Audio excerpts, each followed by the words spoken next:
This is A Silent War Within, the podcast dedicated to confronting the unseen mental health battles carried by our first responder and healthcare heroes.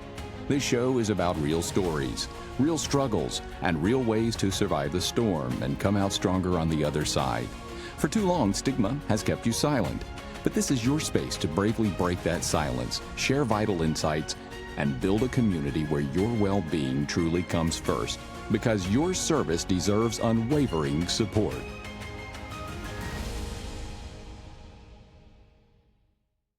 All right, well, welcome to A Silent War Within. We are excited to be here today, and it is so amazing that we have had such great support for the show. It is also amazing, the guest that we have today, Sophie Fuller, right? Yeah, hey guys. Paramedic Sophie from TikTok, Facebook. She's got a very large following. We are grateful to have her here. So tell us about some of your journey. Well, thanks for having me. I am excited to be here, and a big part of my journey involves some of the things that you guys are doing. So I have been through it in EMS, even though I am younger to the career, but I just think that shows it doesn't take tons of years doing this to develop the burnout and the trauma and all the things that come along with it. But I started out in fire, realized I really liked medicine, moved on to medicine, went through EMT, AEMT, and paramedic, became a ground paramedic, on a 911 service. Then I headed towards critical care school, started doing ground critical care. Just recently, in the last 6 months, got a flight job. So I've Congrats. Thank you. That's awesome. So we've been hanging out most of the morning. This is mid-afternoon for those of you who care about that part of it. But we've been hanging out most of the day. Tell us about how you got into the social media world. This is a really interesting story I've already heard. Yeah, so it was all by accident. I was actually working at a really rural service part-time, and we had a lot of time on our hands most days. So we were making some videos, and I just threw like a funny, entertaining one out there, and it went viral. Again, all by accident, and it started to be a fun way because I was really burnt out at the time. I had 2 full-time jobs on ground 911, which was too much. Do not recommend that.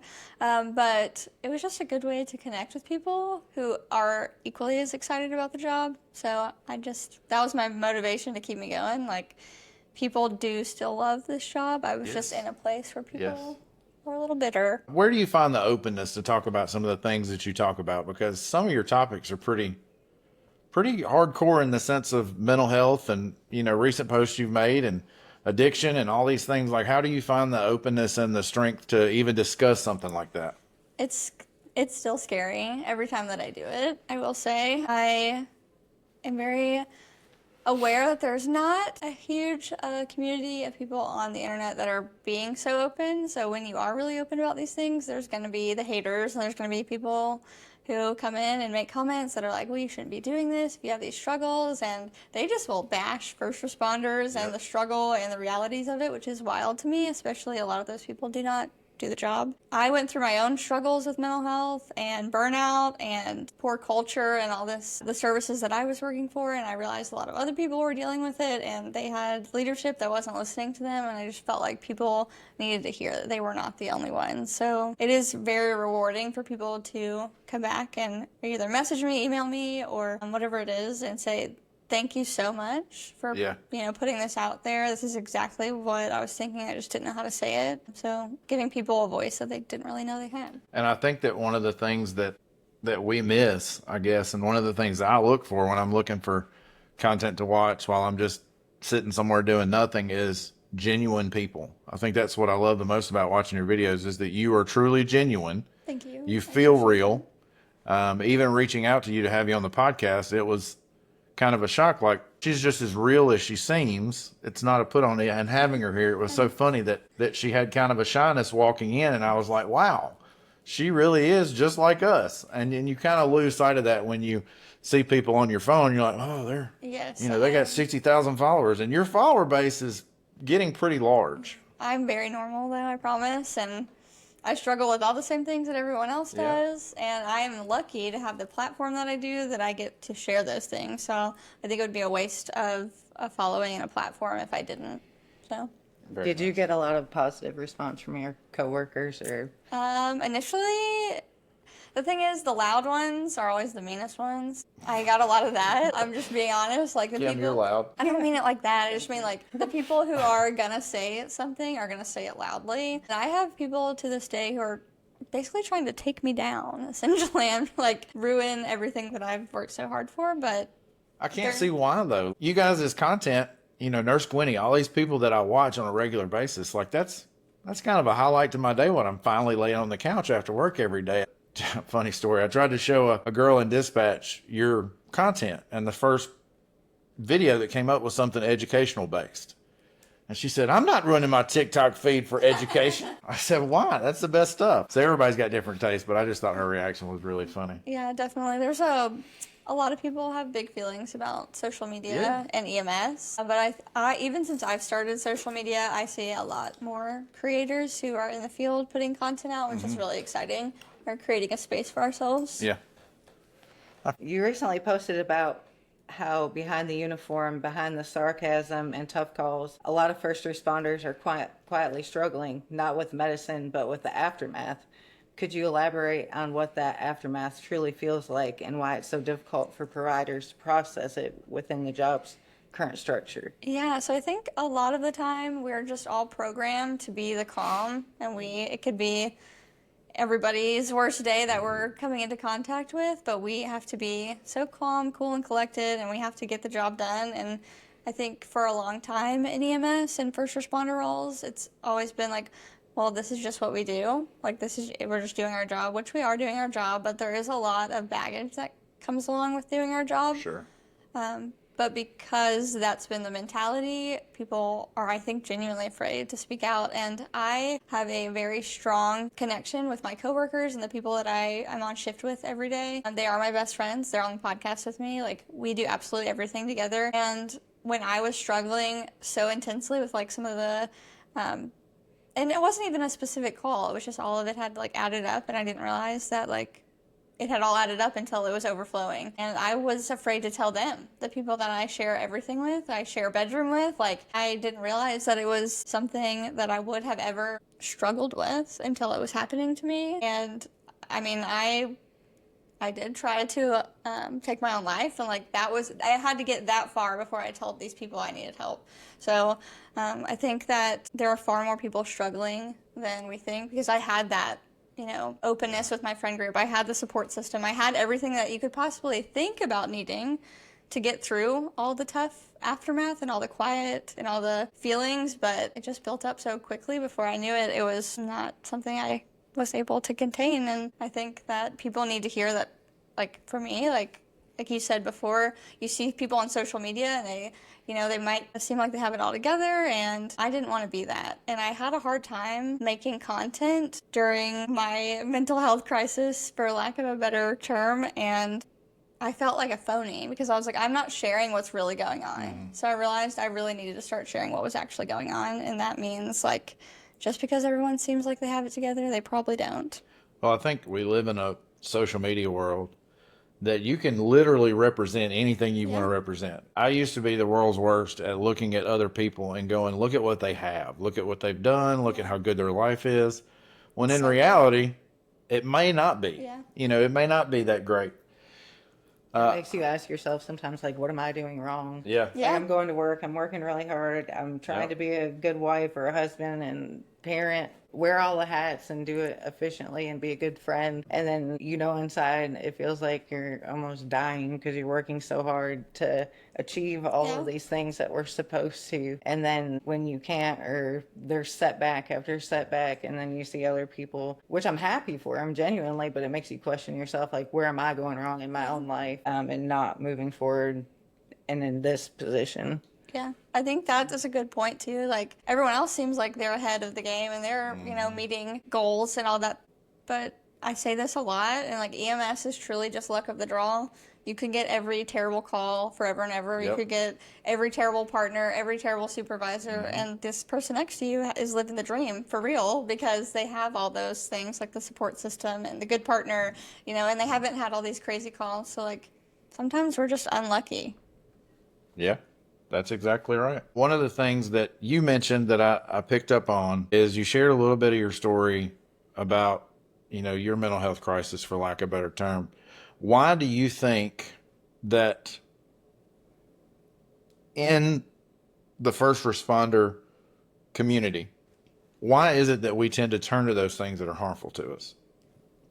I think that it's kind of cultural in EMS to like, if you're not okay, then like you're just not tough enough for the job. So because you maybe feel like you're not tough enough, or you're not meeting the goals that everyone else is meeting, or not, a successful quote unquote like provider, or maybe you've had to change services because of struggles. But whatever it is, like I think that we have this mentality that we're not tough enough. So the only way to maybe get through that is to turn to like alcohol or substances, or self-harm, or ultimately maybe like making an attempt or being successful with that in our lives, because we don't have anybody that we think will understand, because they all seem like they're doing fine too, because it's the tough it out mentality. Like we just have to be tough. Like I use a phrase with my children in playing with them when they get hurt or something.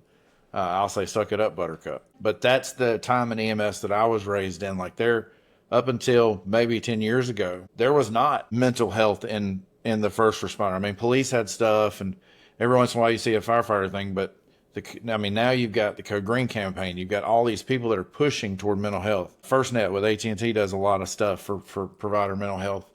So I think that, we grew up in that time where it was suck it up, buttercup, and that spilled over. I know you hadn't been in EMS as long as I have, but, that spilled over into you guys' generation that came behind us too. Yeah, I'm not that much older than Sophie. Let's chill. Slow down there. Kim is, yeah. No, I'm kidding. Kim's my age. But, we lived in that for so long. And then coming out of it, you're stuck in that brain rut of, I'm not supposed to ask for help. I'm not supposed to need help. And it's very difficult when you've lived in that to keep going. Did you have something? I was going to say, I think sometimes at the moment that we feel like we need help, we're in a very fragile position. I know for myself in my own struggles, I felt like I was like at a very strong breaking point, to where like if one more thing happened, I don't know if I could control like my self from trying to commit suicide. Like the thoughts were already there. Like I feel better off dead. I don't want to feel this pain anymore. I just want to be numb. And so I think I was afraid to reach out and get a negative response. Sure.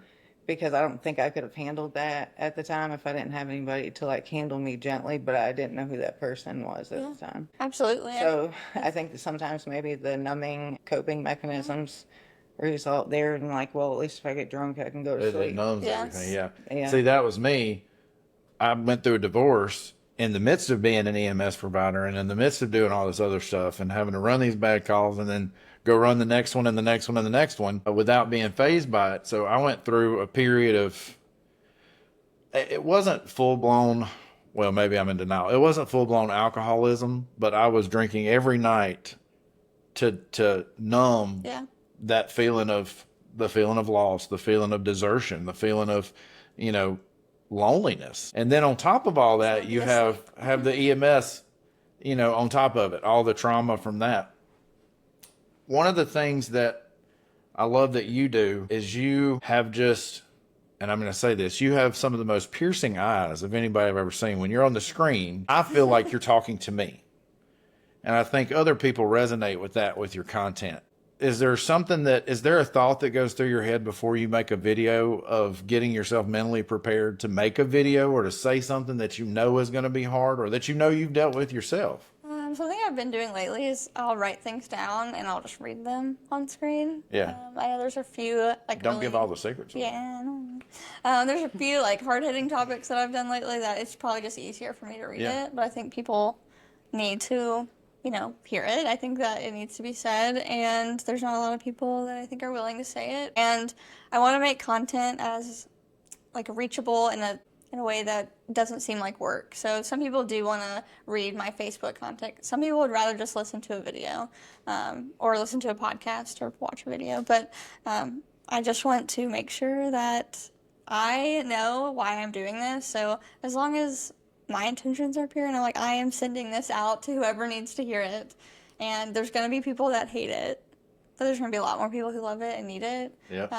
So I don't really, sometimes I just spur of the moment do it, but if it is a really hard topic, sometimes I'll just read it. So, Sophie, you advocate for celebrating first responders in recovery, calling them courageous and badass. What role do you think peer support and open conversations like the ones we're having on this podcast play in helping to foster a culture of recovery without shame? So I think peer support programs in general are very important. The ground service that I work for just started a full-blown program. We obviously have our chaplains and things like that, but it's like a legitimate program. There's like a check-in process with all employees. There's certain calls that are going to trigger that.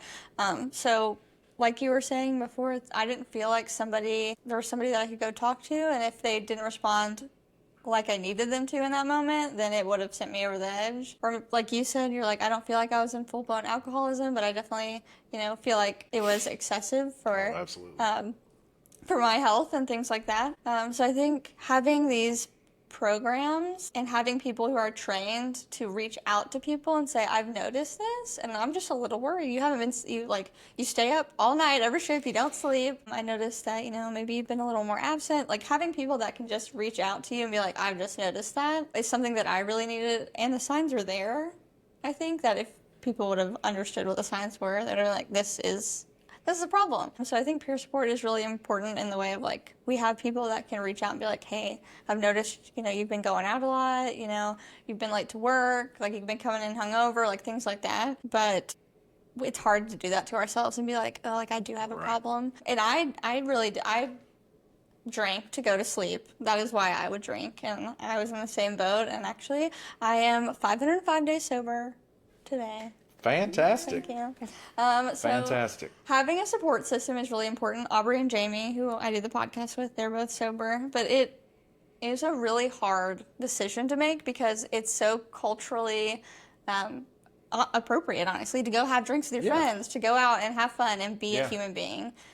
So it feels almost like you're removing yourself even more from, your peers and things like that.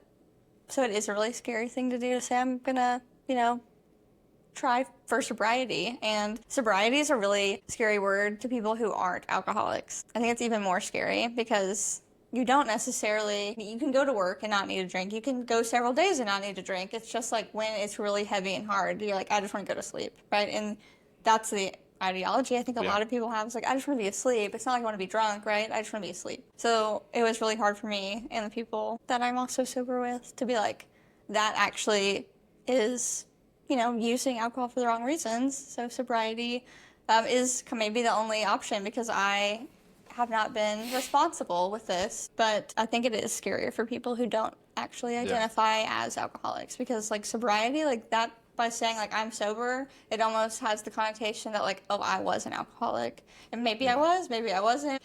I think it just has some scary feelings associated with saying I'm sober.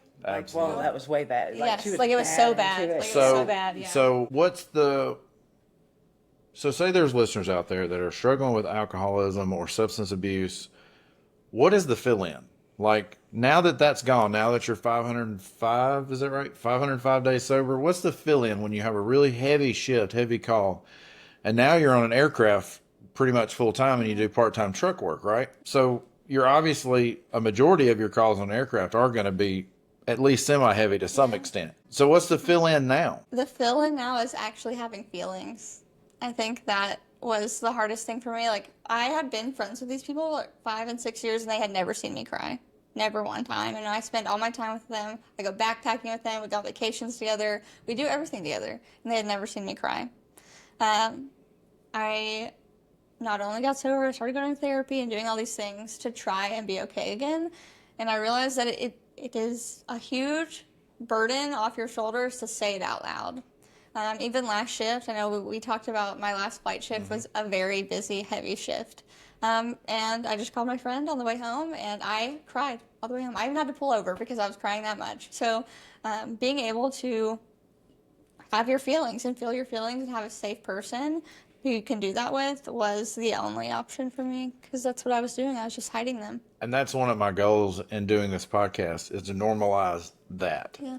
Because what we think of as normal was never meant to be normal. Yeah. Us compartmentalizing and keeping everything in until it all explodes in one big episode of something, Yeah. whether it's, you know, a suicide attempt, or whether it's more drinking, or whether it's more drugs, or whatever it is. We were never built that way. We're supposed to have emotions and feelings, and to normalize being able to call somebody and cry.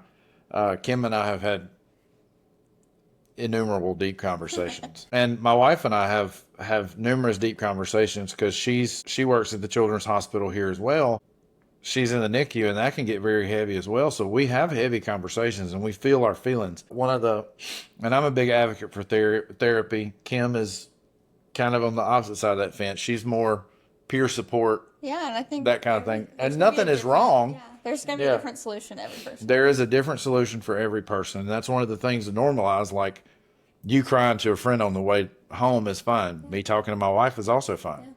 There's no one wrong or right way. I think it also helps too to have somebody talk to you. Like I'm not anti-counseling or anti-counselor, but sometimes counselors that haven't came from the background we do, I don't feel like they have the same level of understanding, like a personal relation to it. I mean, they might have been taught about it, but it doesn't resonate with them Yeah. to their heart the way it does us. And maybe it's just the genuineness in me, but I would rather talk to a peer that truly understands. Not Yeah. that I'm happy to say, hey, I have trauma from this job, or happy that you are, but more of like, I love you, we're in this together. Yeah.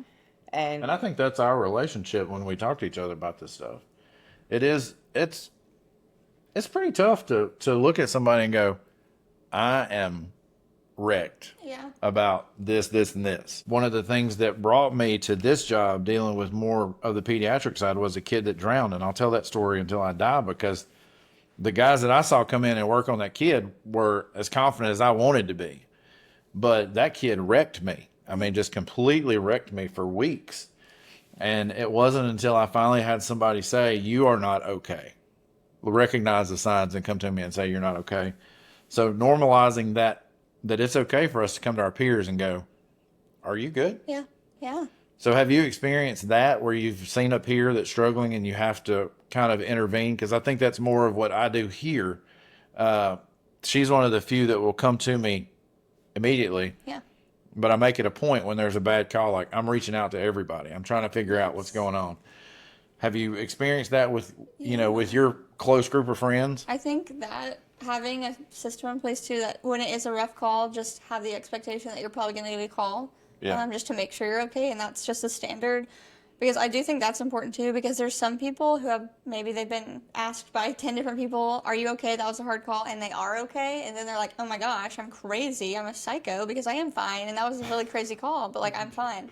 So I think just having a system in place says, this is the standard, this is the person that's going to reach out to you every time you get, a high intensity call, just to make sure everyone's good, and we don't need, extra help. I think having that standardized is pretty cool, because there was a time in my career where I ran a PD code. It was my first one at the service I worked for. And, I already worked at a children's hospital, so, I had unfortunately encountered this many times before, but my supervisor asked my partner at the time, because I just walked in and I said, hey, can I have the keys to the stock room? Because we're going to restock. And as I was walking out, he looked at my partner and said, what, is she psycho? And I'll never forget that, because I was okay in that moment. And maybe my decompression time was going to clean and restock the truck, and that's all I needed. So I think it's just important to know that, it's okay to not be okay, but it's also okay to be okay. Yes. I know that kind of is not what the question was, but That's I wanted okay. to bring that up. But that's a good line that we can run down. How do you mentally justify being okay with what the rest of the world would see as not okay? Is it just your experience? Is it just the culmination of maybe we are a little psycho? I think that it is, like we said before, EMS is just luck of the draw, and we are normal people too that have lives outside of this. So I think it might just be where you are in that time and what hit you the hardest. You could be, having a call, experiencing a call that is very maybe low intensity. Most people would not be affected by it, but because of everything else that's going in your life, Absolutely. that is absolutely. I was just fixing to say the reason that I asked that question is because I've been there. Yeah. Something that should have bothered me, I was okay with it. Like you said, my decompression time was simply cleaning the truck, getting back together, getting ready for the next call. But then I have little grandma that's been married to her husband for 50 years, grab his hand and go, I'm never going to see him again. And that just wrecked me. Something that was like not that big of a deal. Yeah. Or an animal that dies Yeah. in a car accident, Yes. that'll get me every time too. Yeah. And I don't know why. I'm not even that big of an animal person, but there's something about pets when they die in the, I can't stand it. I cannot do it. I think, I cannot do it. yeah, I think that it just could be anything at any time, or it could be nothing. Everything is just one grain in the bucket, one grain of sand in the bucket, and the bucket is eventually going to need to be dumped out. Or you can keep it pretty empty. Like, it just depends. Like, if you're able to like talk to people, if you haven't had anything crazy happen, like everything is just relative to the worst thing that's ever happened to us. I get that. And there's a lot of bad things that we've experienced. So, culturally, and I think, Kim, it would be good for you to talk on this, but culturally, in EMS, we tend to live in kind of a rumor mill. So, talk about how that has affected you, and then y'all can converse back and forth.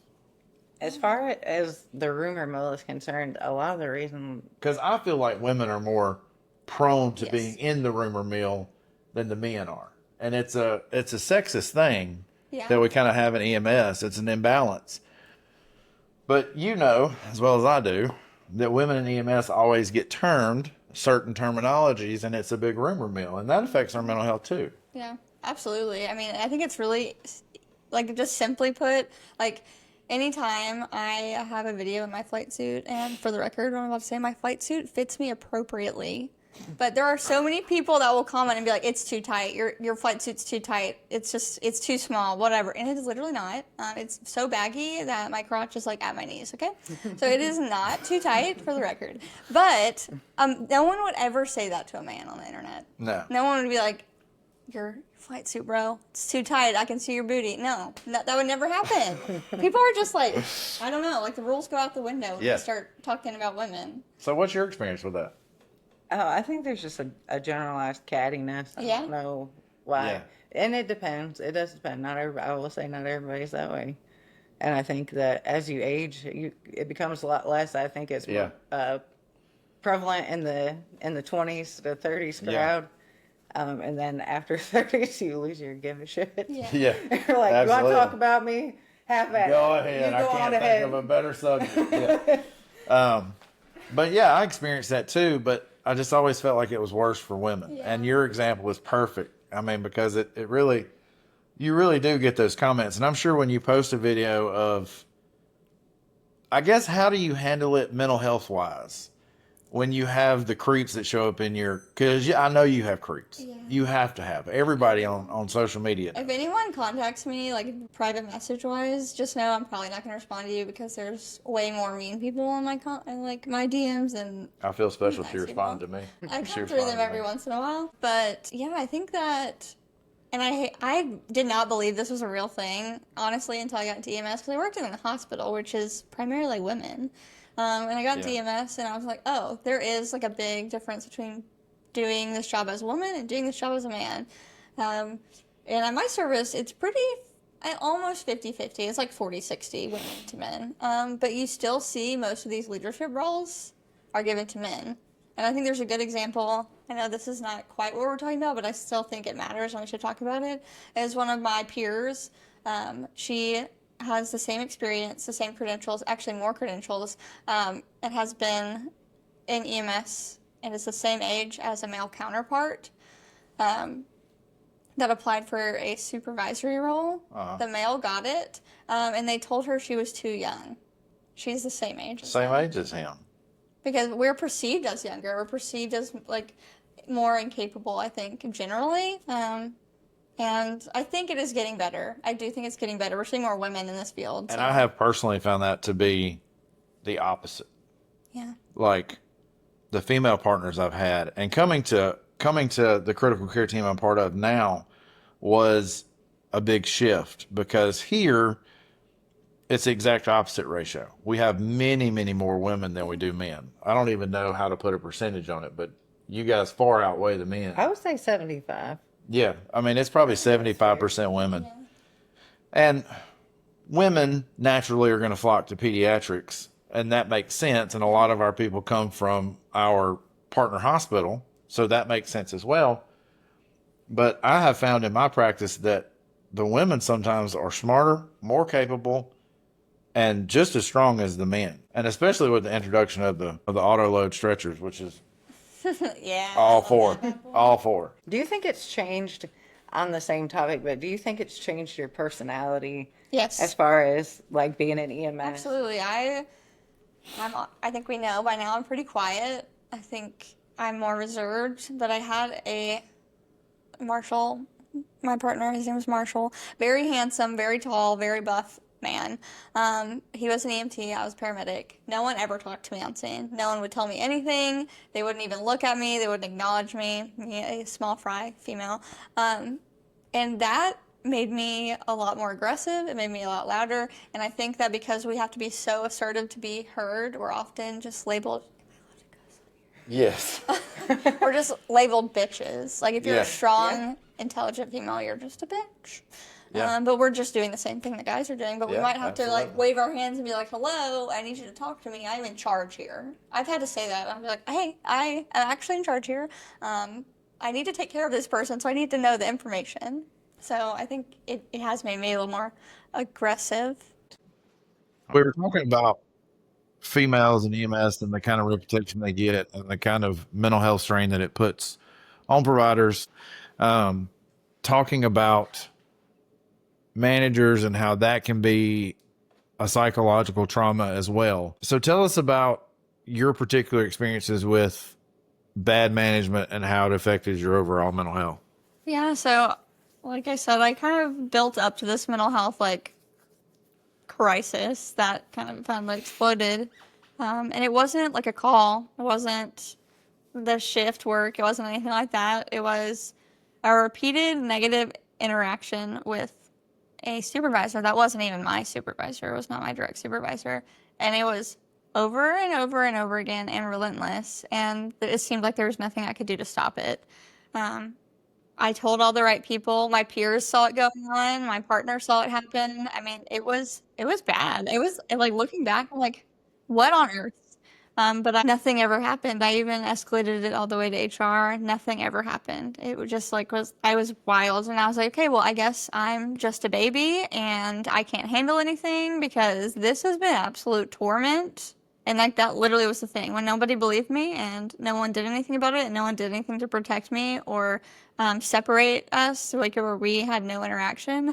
In fact, they told me that I could go somewhere. I could go move. That it wasn't going to be the person that was inflicting like this legitimate, like just unprovoked negative behavior. I was like, okay, well, they don't care about me. No one cares about me. I'm already in a place where like I'm ready. Well, like I don't want to do this anymore. I don't want to do anything anymore. Yeah. So it was like the final thing that just sent me literally over the edge. And I was like, no one cares. So why should I? So what you're describing is moral injury. I don't know if you ever heard that terminology Yeah. before, but moral injury is basically when we think that a certain group of people is going to have our backs. People that are supposed to have our backs, supervisors, leadership, HR, you named a bunch of them. Even friends, we can incur moral injury from our friends when we expect them to do something and they do the exact opposite. I've had a very similar experience with a manager. To tell you just a brief story, we had all of our narcotics stolen off of the ambulance one night. Oh man.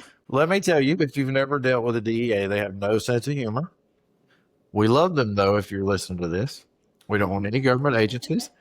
However, they do not have a very good sense of humor, and they were not happy that all of our narcotics were gone. So we all had to come in and do the drug test and all that stuff. Well, the reason that they got stolen is because I decided not to park the ambulance in the bay because it was trucks that were blocking the way. So I just parked it outside and the narcs got stolen. My fault. I took responsibility for it. Well, fast forward, I was in the back of my truck just sweeping my truck out after a call, and the truck starts driving off. It's my manager who jumped in and accuses me of having the doors locked and just drives off. He'd randomly come up, steal my bag out of my truck and go hide it. He's like, do you know where your bag is? But it was, Yeah. and even escalating all that, nothing ever happened. Right. So I felt very morally injured. Yeah. because hard that's to not do. how it's supposed to be. Yeah. That's not how EMS is supposed to be. And there's thousands of stories out there.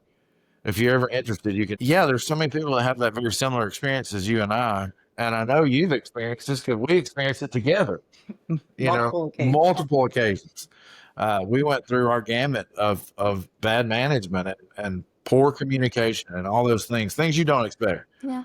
So from a leadership position, I try to be different than that. I try to be very different than that because I don't ever want to be that reason somebody winds up in a mental health crisis Or ends up on antidepressants. or Because we all did. Yeah. We all did. Yeah, absolutely. It was a hard time, and it is mentally taxing. One thing that I bring up a lot is that we do not remediate, demote, or fire enough in this field. Yes. And bad Agreed. things should be met with negative consequences. So, what's the cultural shift? What has to be the cultural shift within EMS to make everything we talked about feel more okay? I talk about this a lot on my platform, and I often say that it's not all up to, the crews, it's not all up to leadership, but a lot of the times bad leadership will be like, it's up to the crews. And that is bad leadership. Indeed. But I think we've talked about this. I don't know if it was what we talked about earlier in the day or what we recorded. But We've talked a lot today. yes.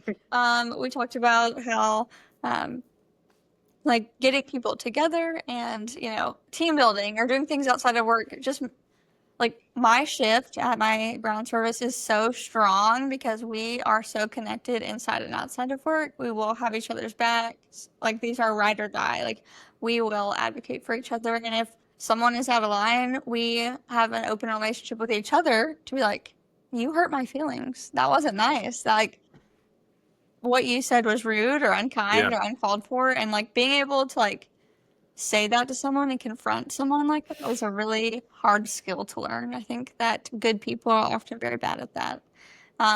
But having those open relationships with people, like where you can communicate without fear of them just getting mad at you for expressing how you may have hurt them is really important. And I think that does come from, having service team buildings or company team buildings. Like you have a company picnic or like there needs to be some kind of relationship outside of the clinical setting. And I think a lot of people disagree with that, but No, I know. I think that you have to know each other and you have to see each other as human beings. Yes. I think that's important too, because I always say I come here and I put on my work hat, and then when I go home, I take off my work hat, and I'm my home person. That's exactly. And those two people are completely different. When I walk in the door, I show off all of my emotions, and I'm here to do my job and do what I need to do to make it through the day.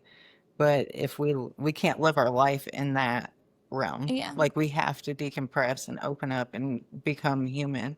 And I think a lot of us also with mental health have a hard time transitioning back over to ourselves. I think we lose ourselves. A lot of us lose ourselves because of that. We just kind of live in that realm of like shut down, repressed. And I even noticed that like with my own family, to where I'll come home and like I'm talking to my family like I'm talking to a coworker or like in a stressful situation. Not because I want to, but habitual after 13 years, 14 years of doing this, you're more demanding, you're not as gentle. And I know I've heard a lot of comments from friends like, you're not the same person that you used to be.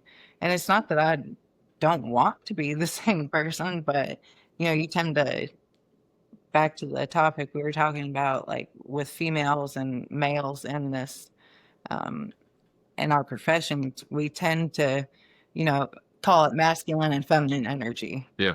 Women tend to, I would say we bounce back and forth, a lot of us. Yeah. Like, we're strong, but also like, I think naturally we want to be caretakers and gentle and nurturing and loving individuals, but it's hard to be that when you're not heard with that tone of voice. You can't be meek and mild. And so you tend to be more aggressive. And I think even for myself, I tend to live more in masculine energy now than feminine energy. And I miss seeing that side of me that's kind of more gentle and nurturing. And I think spending time with my coworkers outside of work, I tend to see that more often now. So I think Well, just like Sophie, you said earlier, you work with a male partner, and our positions kind of require us to be a certain way. I can remember my wife came and did a ride along, and the way that I had to talk to a patient's family was very blunt, was very forward, Yeah. was very Real. gruff, Yeah, you gotta, kind reality of, is hard sometimes. and that's just reality. And she stepped back and was like, I've never seen you talk like that. I've never seen you be that.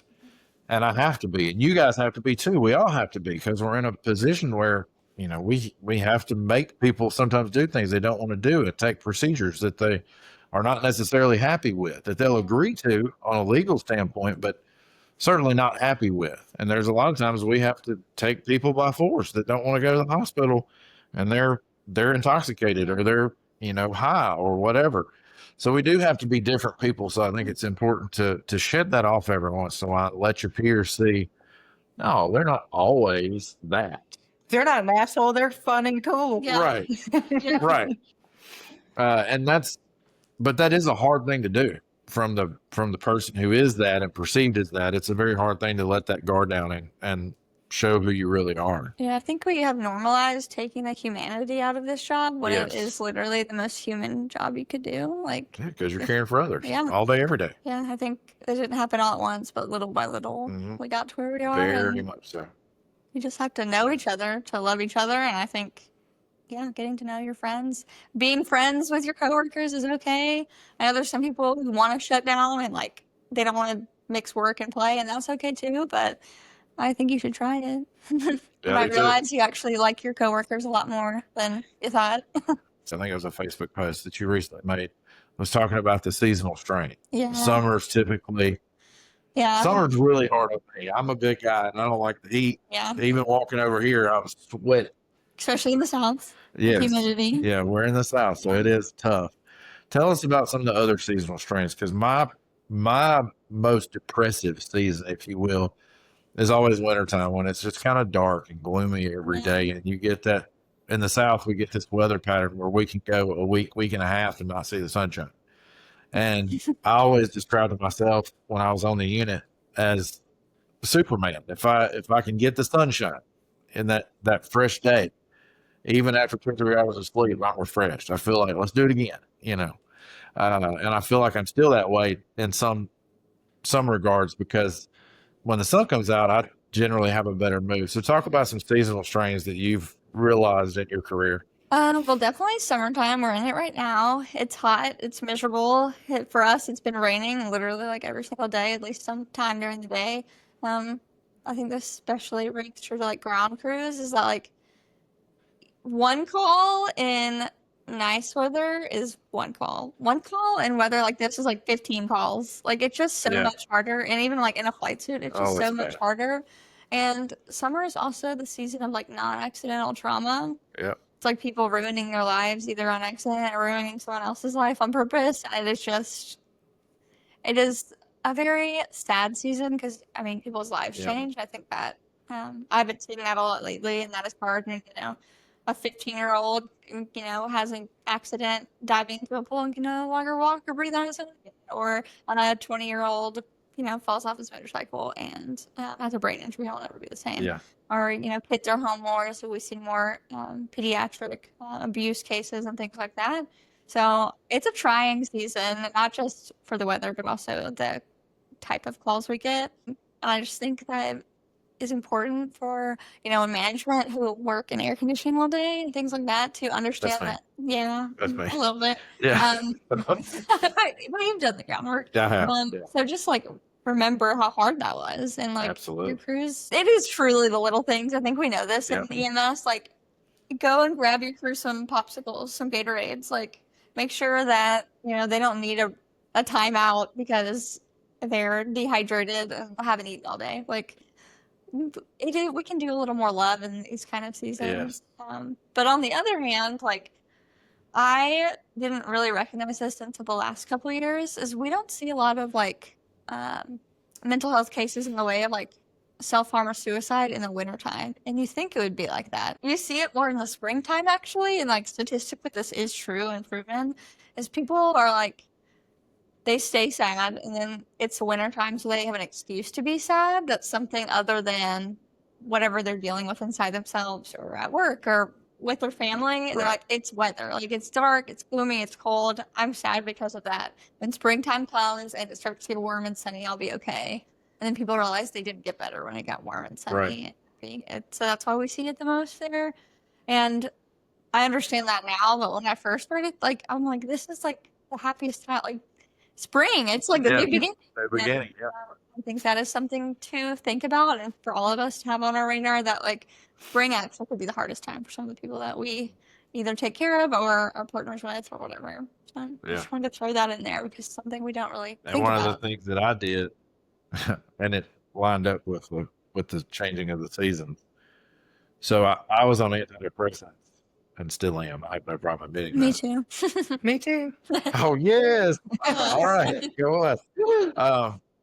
But I started to feel better with the first round of antidepressants. Once it started to get to a therapeutic level and I started to feel great, I was like, I don't need this anymore. Yeah.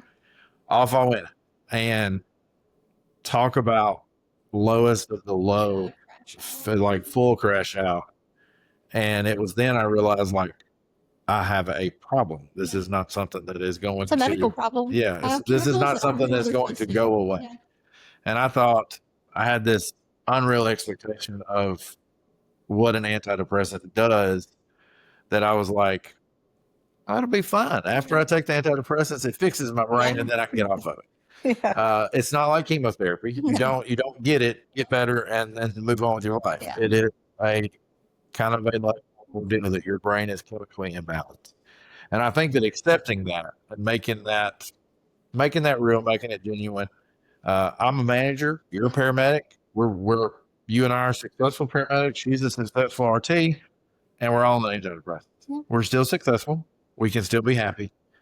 We can still function in life. Yes. Definitely. It may take some pharmaceutical intervention, Okay. but that's okay. Yeah, you would never say like, I'm not going to take this blood pressure medicine because I just Right. really It's tougher. the same thing. That was weird. Like, And you'll be dead.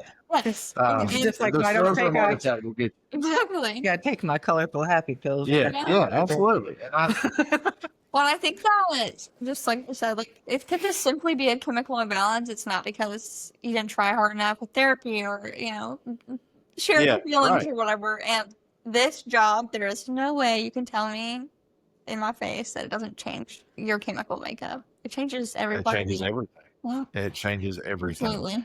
I tell people, and I hate this. I absolutely hate this. And you'll both of you will definitely resonate with this. I hate when people find out you work on the ambulance, and what's the question they ask you? What's the worst thing? What's the worst thing you ever say? It's automatic. It is why do you Also, you're not going to get the answer that I think you want to get. no. Like, it's Either not I'm what you gonna- expect. For me, either I'm gonna give you the full shock and awe and let you experience my world, or I'm gonna hit you with something that is the strangest, weirdest out Yes. there. That's usually what I go to because it doesn't take me back to a depressive place. Yes. I usually go with the strange, you'll never believe this. When you would never go to someone and be like, what was the worst day of your life? Because that's essentially what you're doing. That's essentially what you're That's a asking. Yeah. weird thing to do. Why is that? Why? I'm not sure. Why? And I literally hate that. Yeah. But I think that taking some of the stigma away from us admitting that that's the worst day of our lives, like, because we stigmatize all this stuff. And I've got, and I don't know which one I'll use. Daniel Sundial, who does the Dance Sun Photography, has given us permission to use all his artwork as our artwork for the awesome. podcast episodes. And we're getting to interview him soon. So we're really excited about that too. But I've got a picture in my office and I'm looking at now that is a paramedic with a demon's hands wrapped around her face. It says stigma on his arms. And I think that's exactly what we've done. We've allowed the stigma to close our own mouths because we're scared of what other people will think. And I think we've started the process. It's not complete by any means, but we've started the process to like destigmatizing all this mental health stuff. So having a platform that we can conversate like this, 10 years ago, I would have never thought to do this. I'd have never even ventured out to say any of the things that I say today. But after a lot of work on myself and work in the environment that we work and live in, we're here talking about mental health. So you've alluded to it a few times. Tell us about your podcast. So, like I've said, I have a really close group of work friends, and we often would sit in the bay and talk about the things that, we were experiencing in the field or at home, or, when we travel a lot. And, we sit around the fire quite literally and talk about life. And one day I was like, we should be recording this. I was like, we're going to start a podcast. And they're like, ha ha ha, that's so funny. And then we went and bought all stuff, and I was like, we started a podcast. Here's the artwork. And we just went for it, and I'm really glad that we did. We just released episode 40 yesterday. It's called Life in Sirens. So we don't just talk about the work, we talk about our lives, talk about culture, we talk about mental health, we talk about writing, we literally talk about everything. Yes, I enjoyed listening to you guys. I'm a very conversationalist podcast guy. Yeah. I like podcasts where they sit around and conversate like that, like this. This is what I'm aiming for. It's There's just a lot this of natural banter. conversation. There's banter. There's the vacuum cleaner trying to be possessive over there at the time. There's a whole thing, and I'll probably leave a lot of this stuff in here because it makes us real. It shows you who we are.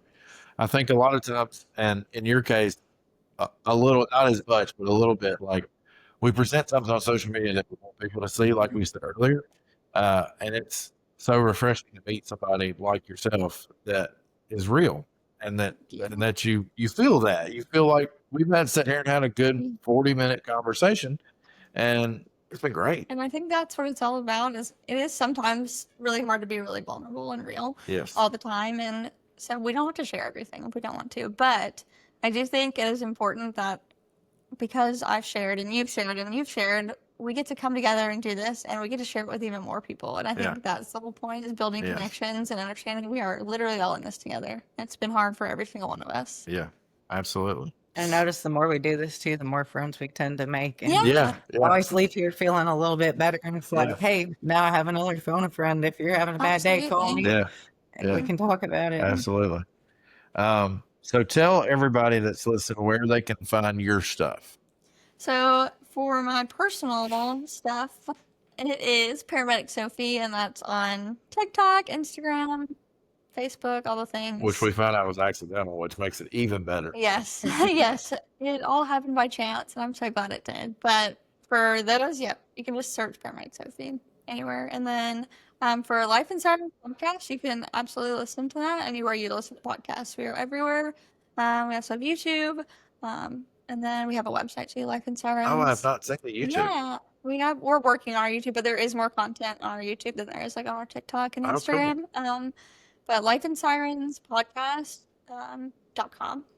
Very basic, but you guys can send in your you can. We have a little form on there. You can send in your experiences. We talk about it on the podcast. We do like listener tales, episodes, and things like that. We want to hear from everybody. The point is to connect as many people as we can. Awesome. And we have all kinds of stuff. We have a blog too. If you're not much of a social media kind of person, you can just read our blog too. So a little bit of something for everybody. If you need us, call us. We just wanted to thank you for being here and taking the time to come talk with us, Sophie. It's been an awesome experience so far. Yeah, we're excited that you came. I'm so excited that I got to meet you guys, and I haven't visited this city very much, so I am very grateful to know you guys. All right. Well, y'all have a good day. Take care of yourself, take care of your mind, and we'll talk soon. You've been listening to A Silent War Within. If this episode resonated, please subscribe, leave a review, and share with someone who needs to hear it. Remember, you're not alone and your well-being matters. It's time to end this silent war.